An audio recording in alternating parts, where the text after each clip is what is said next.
इस वीडियो में हम लोग देखेंगे रिसर्च के कुछ ऑब्जेक्टिव। ठीक है, रिसर्च का जो पर्पस होता है वो क्वेश्चन के आंसर को फाइंड करना होता है।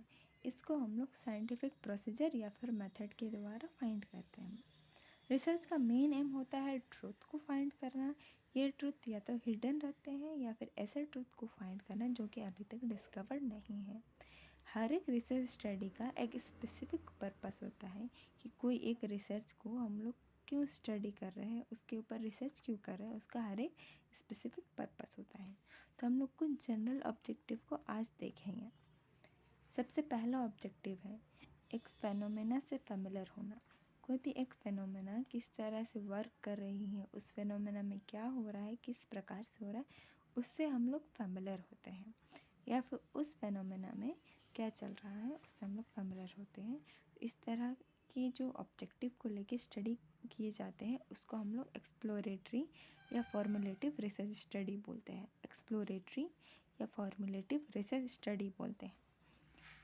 दूसरा ऑब्जेक्टिव है एक पर्टिकुलर इंडिविजुअल, सिचुएशन या ग्रुप की कैरेक्टरिस्टिक्स को अच्छे से एक्सप्लोर करना, एक्सप्लेन करना। इस ऑब्जेक्ट को लेकर के, इस तरह के ऑब्जेक्टिव को लेकर के जो स्टडी कराए जाते हैं उसको हम लोग बोलते हैं डिस्क्रिप्टिव रिसर्च स्टडी।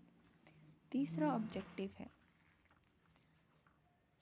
अगर कुछ हो रहा है, कोई फेनोमेना या घटना या कुछ प्रोसेस हो रहा है तो वो प्रोसेस कितने फ्रीक्वेंसी में हो रहा है, या फिर वो जो प्रोसेस है, वो जो फेनोमेना है वो किसी चीज़ से एसोसिएट या जुड़ा हुआ है कि नहीं, उस चीज़ को लेकर यदि स्टडी कराया जाता है तो उसको हम लोग डायग्नोस्टिक रिसर्च स्टडीज़ बोलते हैं।